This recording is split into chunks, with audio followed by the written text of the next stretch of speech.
And now let's join Tom Arnson in singing the New English translation of the Aramaic version of the Lord's Prayer.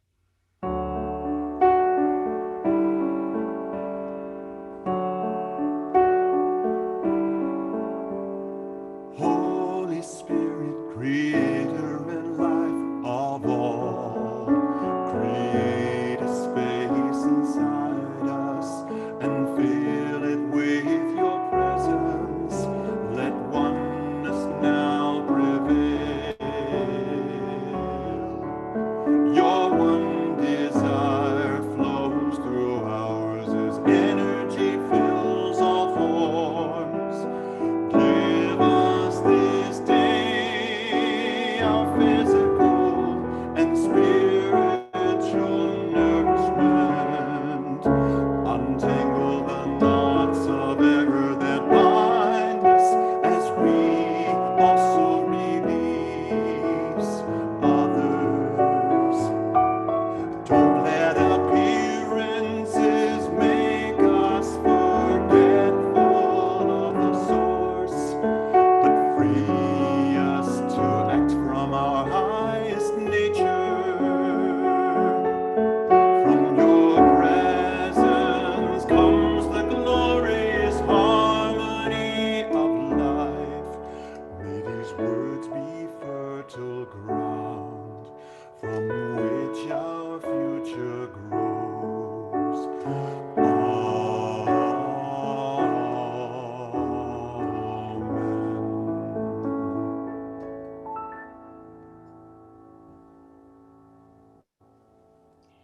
And now to lead us in our meditation, Reverend Bob Trask.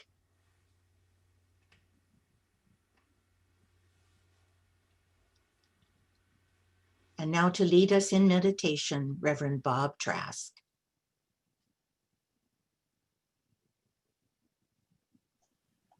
If you'll find a way to just be completely at peace now, your feet flat on the floor and your hands in a comfortable position and your shoulders dropped and relaxed. And I'm going to ask you to just breathe normally, but yet deeply. Just slowly and peacefully, the air flowing in and out in a very gentle way as this prana nourishes and heals and uplifts your physical body. Just slow and easy, knowing that you are sitting in the heart of God, knowing that you are okay exactly the way you are and exactly the way you are not. You are okay. Can you feel from the bottom of your tailbone an energy slowly rising like a soft light rising up your body? And as it does, it heals and relaxes and blesses all of the organs and all of the tissues of your body around that area through which it rises.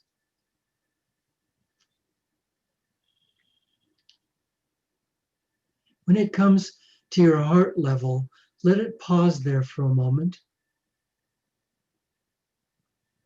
Let that beautiful chakra, that heart chakra, open and expand.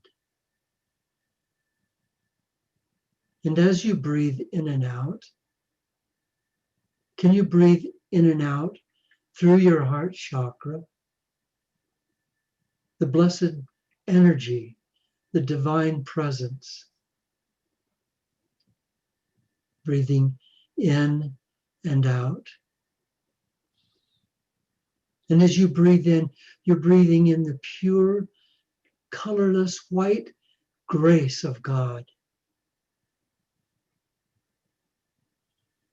And it goes into every cell of your body and nourishes and enriches it. And when you breathe out all of your own colors, like the fractured matrix of a prism light, go out to the world, your own uniqueness, now blessing the world. Because as you breathe out air, all of the trees and grasses and flowers in the world, breathe it in. Breathe in that beautiful carbon dioxide, which you give it as a gift, and then breathe back out to you, pure oxygen. And as you breathe it in, you're breathing in the love and the very presence of the one majestic mind.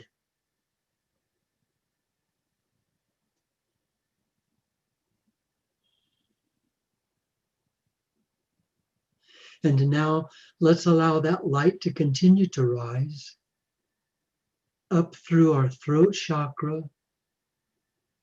and our third eye. Oh, it's on that safe driving mode. And up until we are in our crown chakra at the top of our heads. And at this place, let's be at peace. And say within yourself, if you will, please, I am at peace. I am at peace. And let us be quiet for just a few moments, knowing that all of the people that are with us, all of the people, not only in this ministry this afternoon, but also around the world, all the people who are praying and meditating, we are all in one congregation at this moment. Let's feel the love of each other and be in harmony.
And when you come back out of your meditation, please bring with you that beautiful peace that passeth all understanding, that beautiful presence that truly is you. Don't allow that to disappear just because you come back into this world. Bring it with you. And at your own pace, open your eyes and be back with us.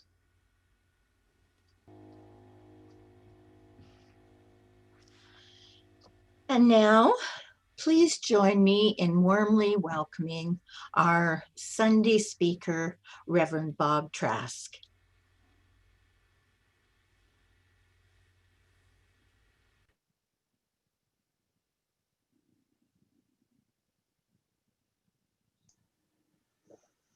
Good morning. And Vancouver Unity, thank you so much for the honor of being able to be your speaker today. Thank you. Today we're going to go into healing, but we're going to go into something even more maybe deep than healing. We're going to go into who we are in God, who we are in spirit. And and I'm always a little bit careful when I use the word God, the God word, because I always think that when I say that, people get the image of the guy in the sky, and that's not who I'm talking about. That's not what I'm talking about. I'm talking about the great spirit, the great presence, the great mind that is the universe. So whenever I say God, don't see the bearded guy. That's a very limited God. God I'm talking about is much, much bigger than that. Today, we're going to do a little bit of text work because I want you to get a history. I want you to sort of get an understanding and a history of what our founder, Myrtle Fillmore, and I call her our founder because in fact, she was the founder. Charles Fillmore, God bless him, wonderful man, came along a little later. But the real founder, the real impetus for unity was Myrtle Fillmore. But let me back up a little bit. It all began, well, it began really back with the Greek philosophers, didn't it? And it began with Lao Tzu and some of the great minds in the Asian and Oriental traditions of spirituality. But early on in America and in the Americas, the fire actually got lit and the candles actually got lit. And somebody who picked up that was a lady named Mary Baker Eddy, who ultimately was the founder of Christian Science. When she grew up, she grew up with a strictly religious, powerful, dominating, masculine father, a whipping, a scorning, scourging kind of man who showed very little kindness and who actually spent most of her life putting her down and demeaning her. And she had several brothers and sisters. I'm not privileged to know what they went through, but I do know some of the things she went through, and it was pretty awful. She had a really tough childhood. And I bring that up because a lot of us had tough childhoods. A lot of us had parents or situations that we grew up in that were harsh and maybe were unloving. And maybe some of you were even abused or molested as children. But I want you to know that this lady started an international, worldwide, multi-million person spiritual organization. And she came up from those beginnings. And in her early adult life, she lost several people that she loved, including her mom, and very shortly after that, her fiance. She was crushed. She didn't know what to do with herself. She was in the depths of despondency, and she hadn't been well from the time she was a child. She suffered from all kinds of illnesses, a lot of digestive problems, and she was just a sickly person. So now you see her coming into early middle age with those kinds of situations weighing her down, and her subconscious mind had to be loaded with negatives. You're not good enough. You're not worthy. You're nobody. You're a mess. You're sick. You probably aren't going to make it. You don't think straight. You're not a good person. She had been studying the scriptures, and as many of us, she'd spent a good deal of her life asking questions. And I say that because I know that you wouldn't be here today listening to this and watching this and participating in this if you weren't one of those people who questioned, who didn't just buy the standard line, that you actually didn't drink the Kool-Aid, that you actually questioned. Is this true? Is this right? Does this make sense? And God bless you. That curiosity, that demand for more, better, deeper, more truthful answers is what will take you home. Mary Baker Eddy took the scriptures and went into seclusion. She went into seclusion for a couple of years. She just dropped out. She just pulled herself completely out of society and out of life. And she just studied the scriptures and she read the scriptures. And she began to think that hidden inside the scriptures was a great mysterious, magical formula of healing. And that the healing and the ministry of Jesus the Christ was a healing and a ministry that taught us that we are basically and naturally whole, perfect, and complete, and that the only thing that can differ that, only thing that can change that is our minds, the way we think. And so she just spent that deep time studying and thinking and thinking and thinking, and also thinking about her own mind and the things that she had thought and the ideas that she had, and were they right and were they true, and was her father right? And God bless her sweet, dear mother. She was the opposite of her father. She was a kind, sweet, loving lady, and that was implanted inside of Mary Baker, and so that she was able to capture some of that gentleness and that sweetness.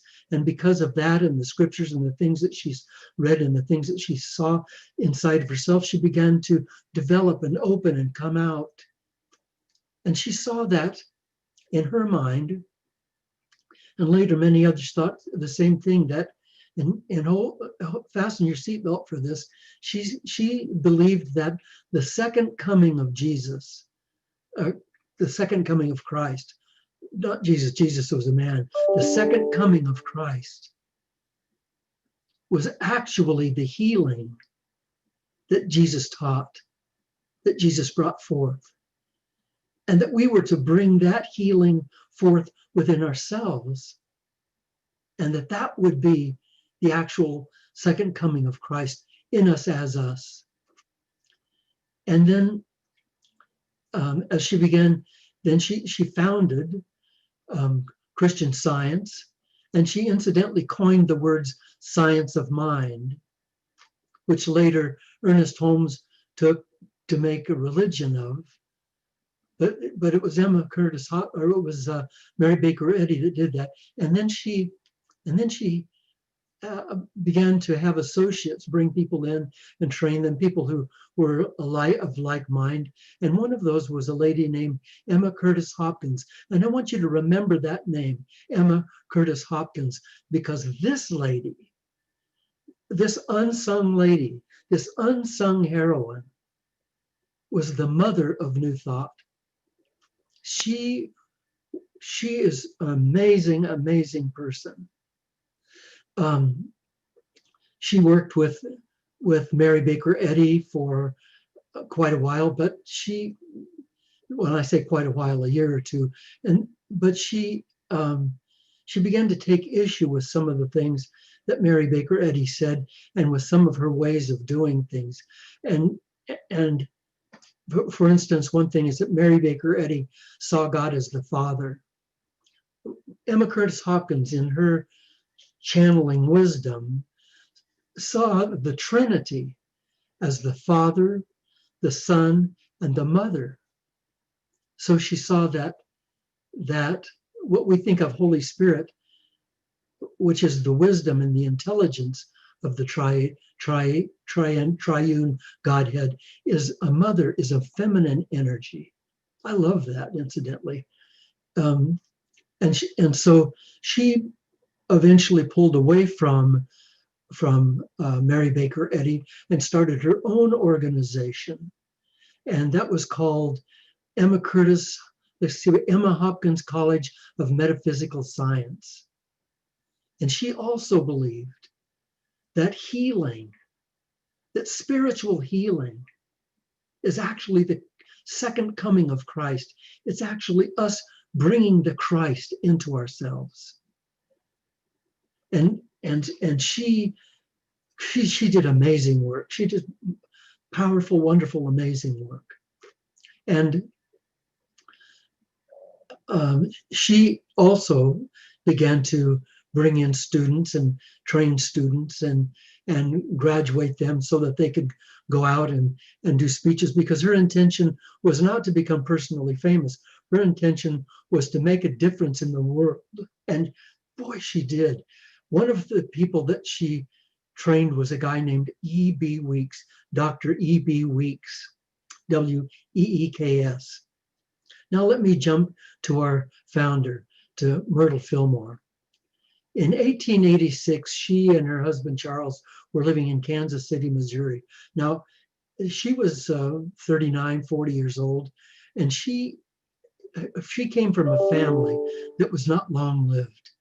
They died pretty early from malaria and from tuberculosis, and she had malaria and tuberculosis, recurrent malaria and tuberculosis, and she was not well at all. She was not well, and she was declining, and she was going to doctors and going to doctors, and the doctors finally said, you just need to go home and put your affairs in order, because you're not going to live for long.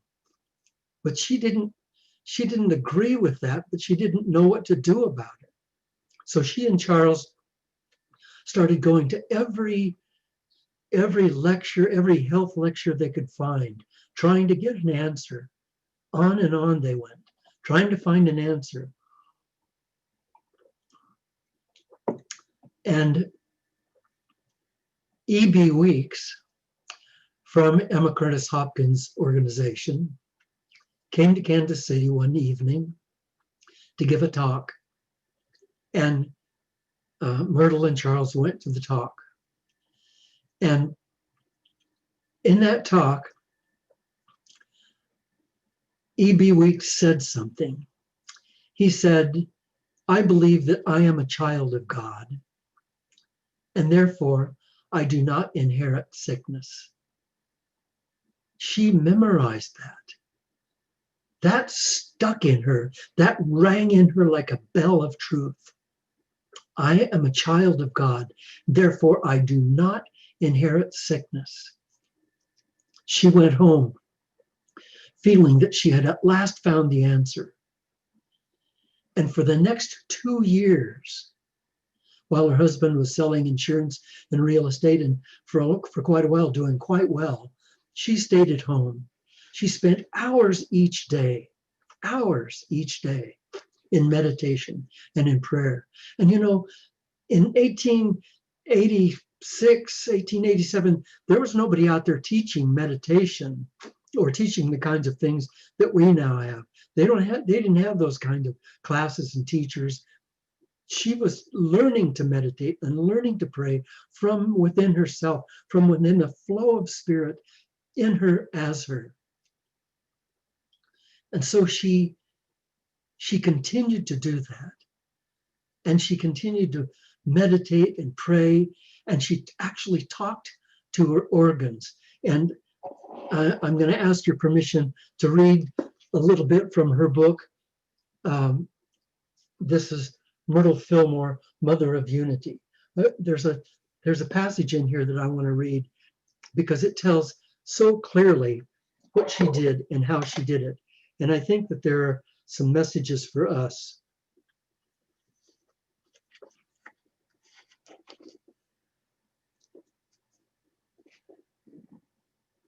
Then it flashed upon me that I might talk to the life in every part of my body and have it do just what I wanted.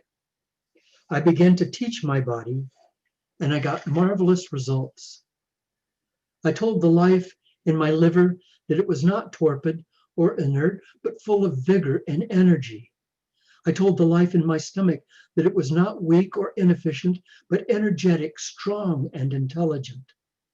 I told the life in my abdomen that it was no longer infested with ignorant ideas of disease, put there by myself and by doctors, but that it was all a thrill of the sweet, pure, wholesome energy of God. I told my limbs that they were active and strong. I told my eyes that they did not see of themselves, but that they expressed the sight of spirit, and that they were drawing on an unlimited source.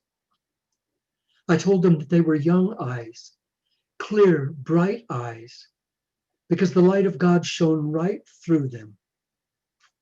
I told my heart that the pure love of Jesus Christ flowed in and out through its beatings, and that all the world felt its joyous pulsations.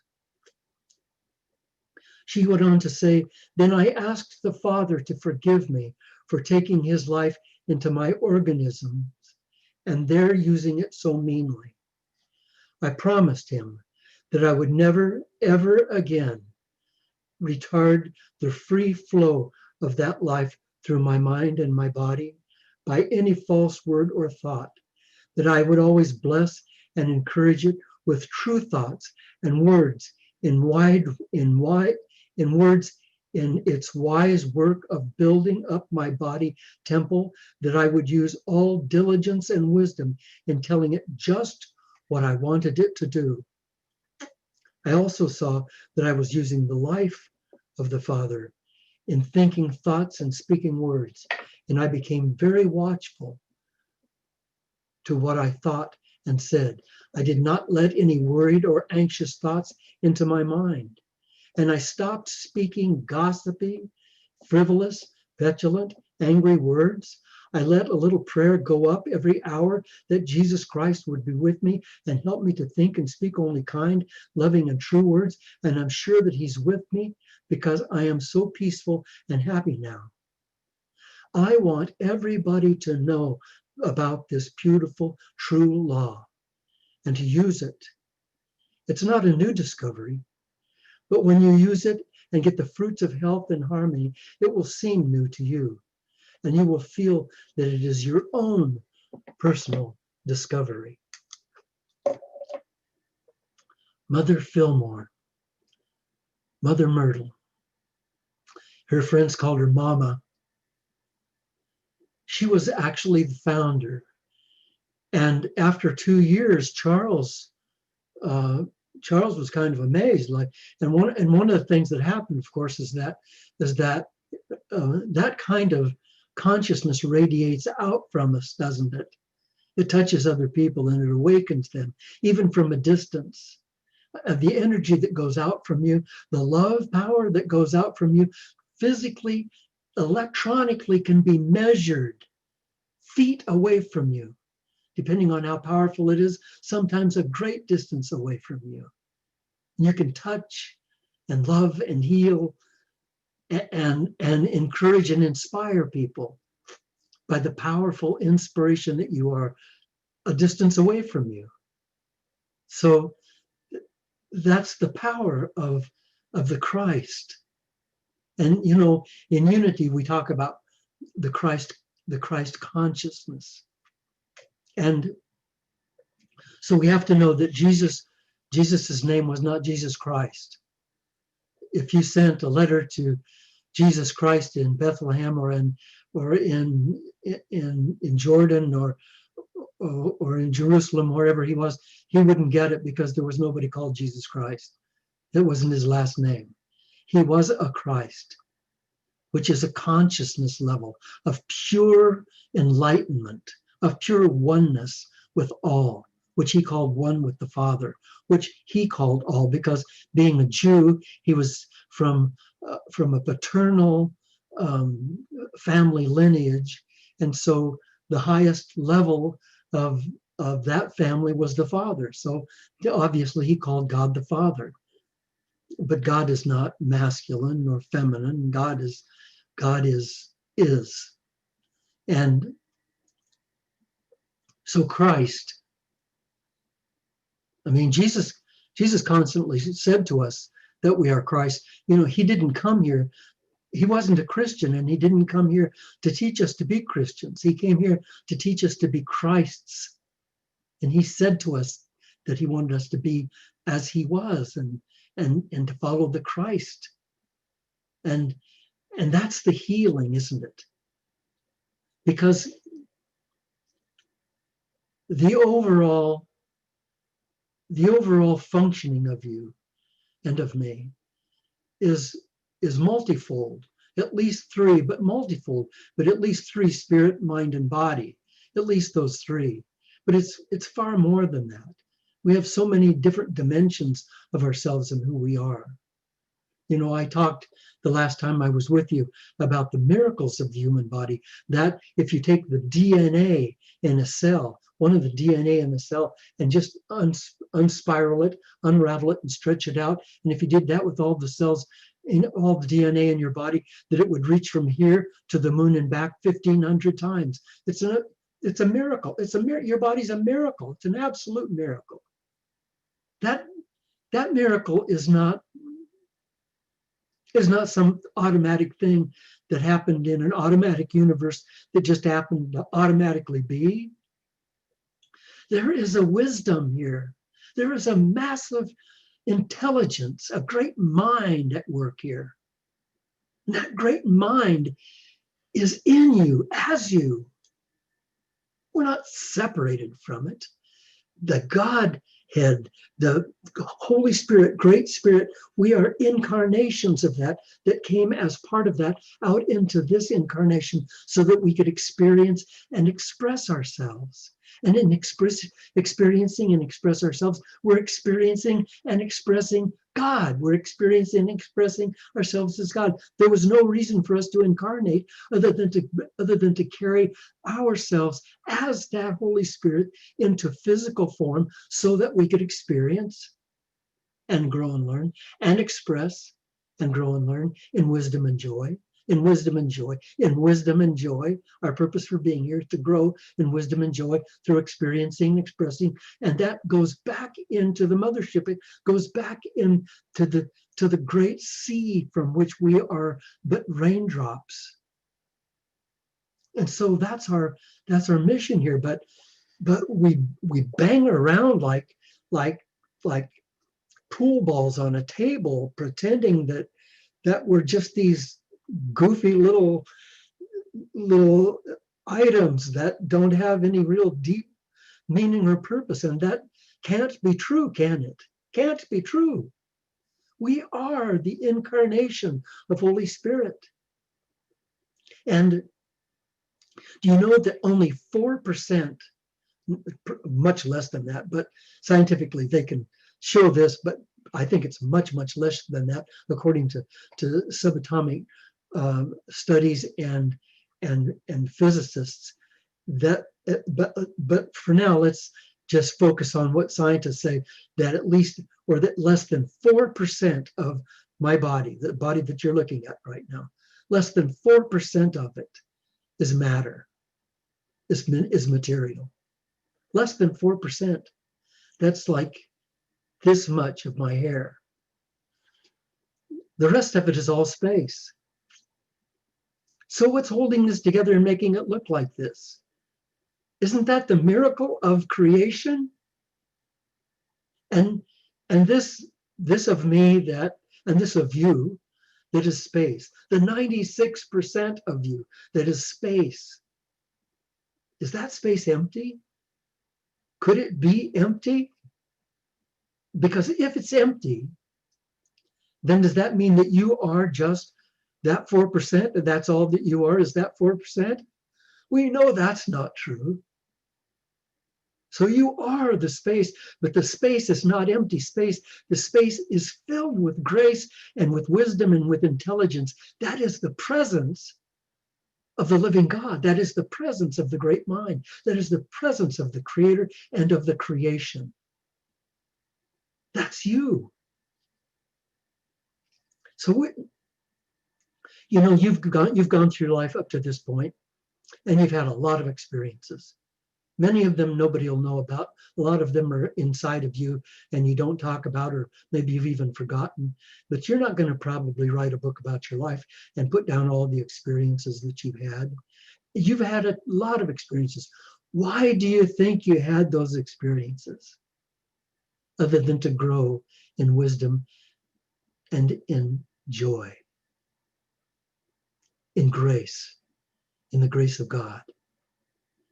And as you've grown, you've become more capable of being an emissary of the light. You've become more capable. You've become a master, a spiritual master. You have all the tools.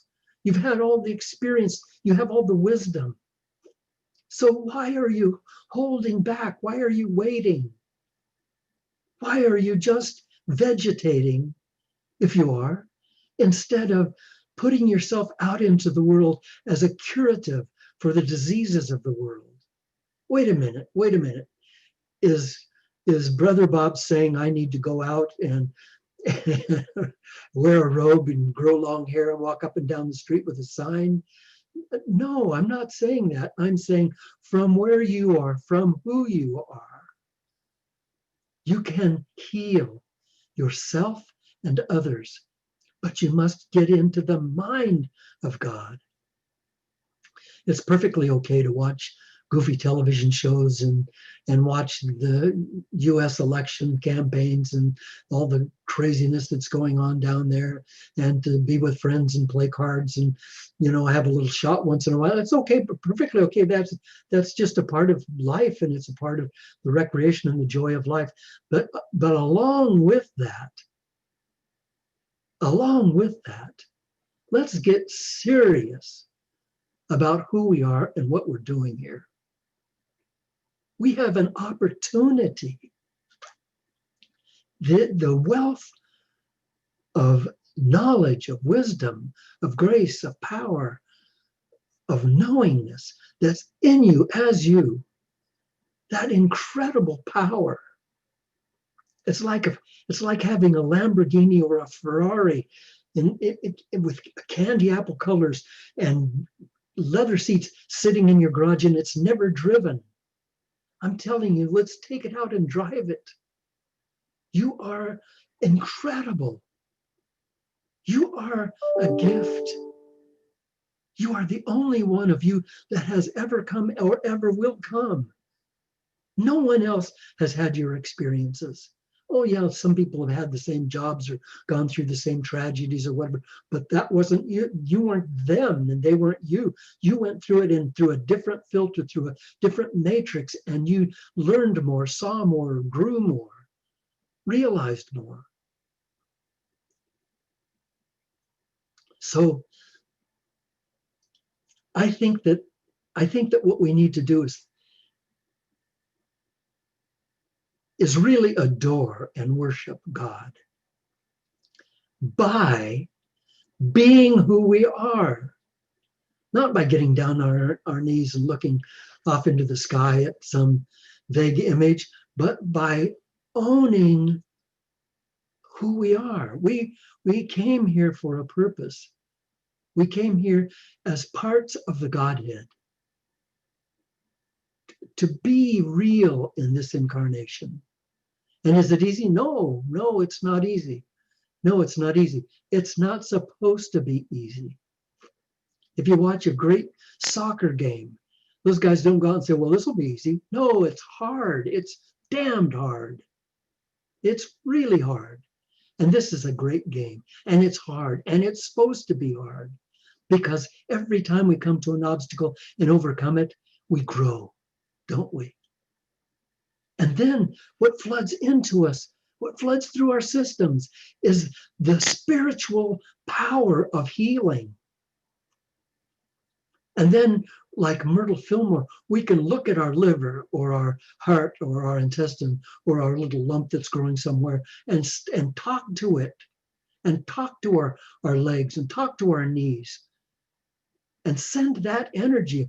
Remember, it's 96% space.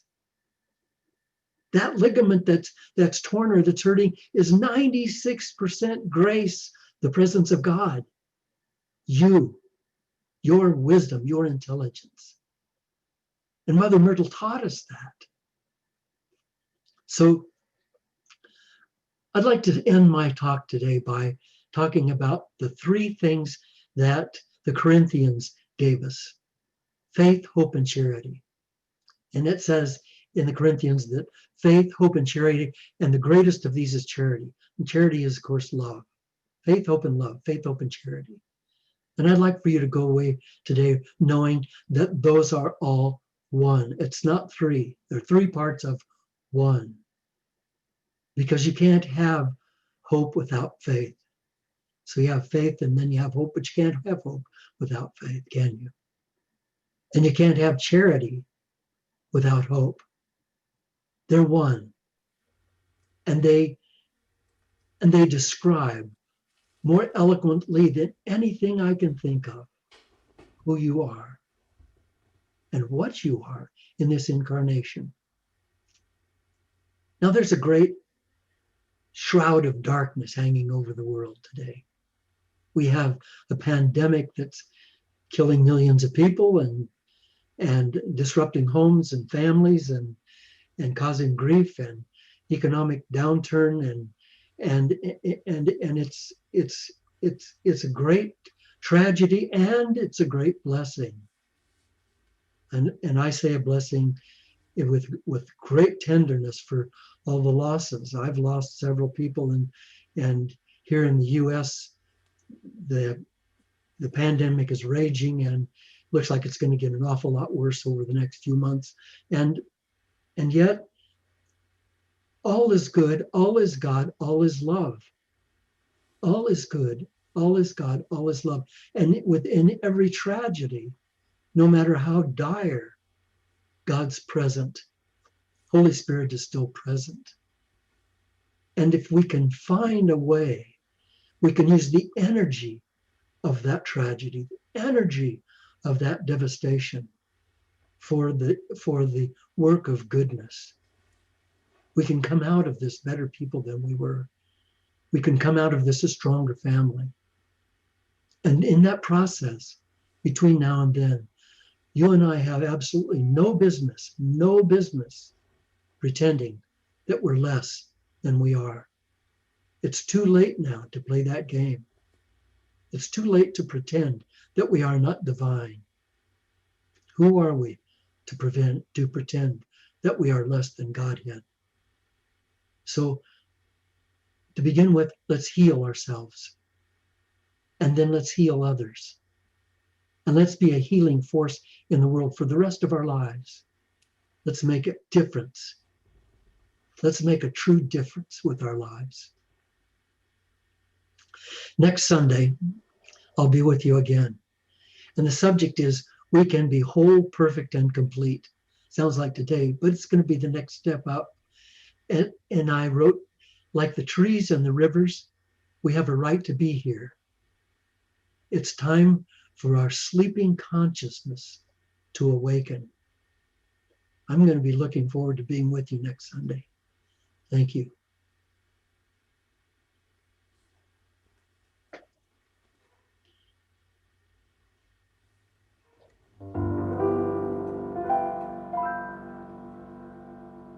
Here's a little song that I wrote for a loved one who is far away. And I was thinking about his loving heart and how it's feeling today.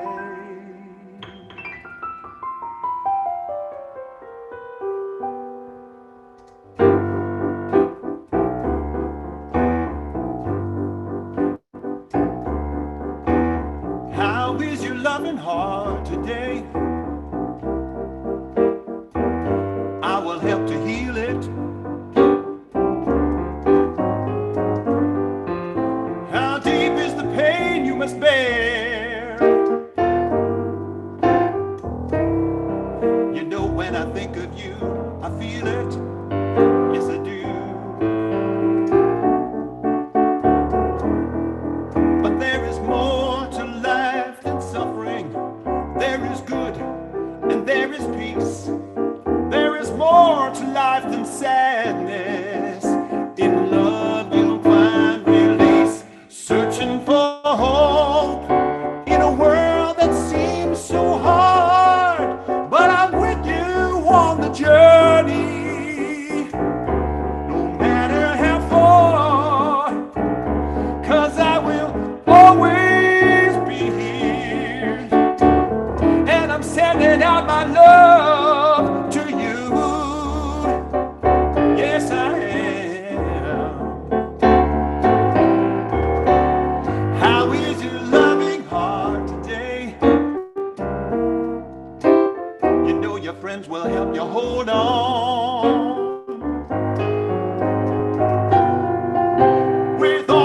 love we can share.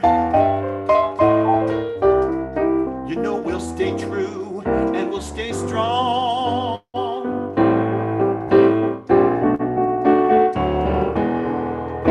And the only words we need are the ones that stay unsaid. The message in the eyes is love's embrace instead. A searching for hope in a world that seems so hard. But I'm with you on the journey. Yes, I am, no matter how far. 'Cause I will always be here. And I'm sending out my love to you.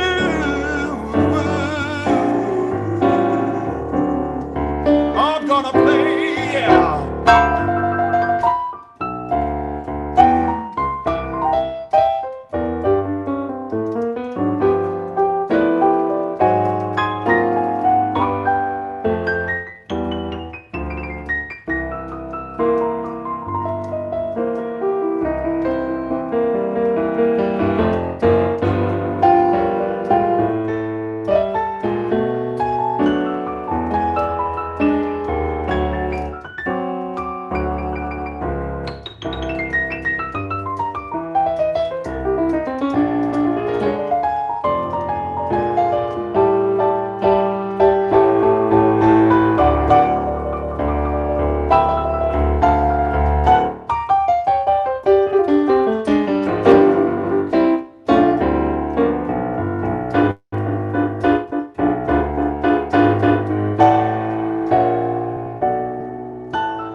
How is your loving heart today?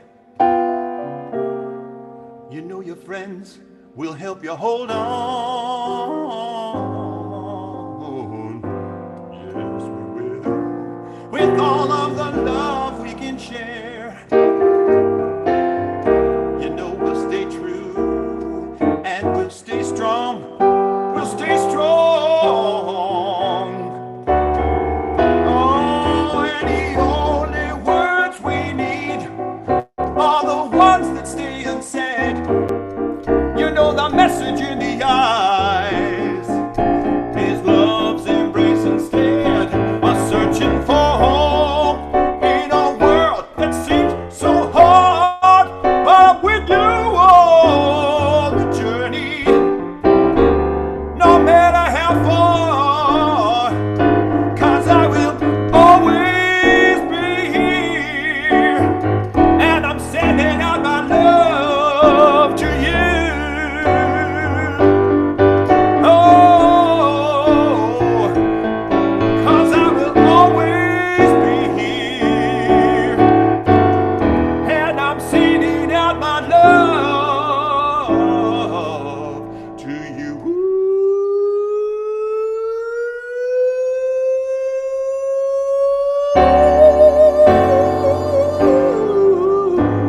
Yes, I will. Yes, I will.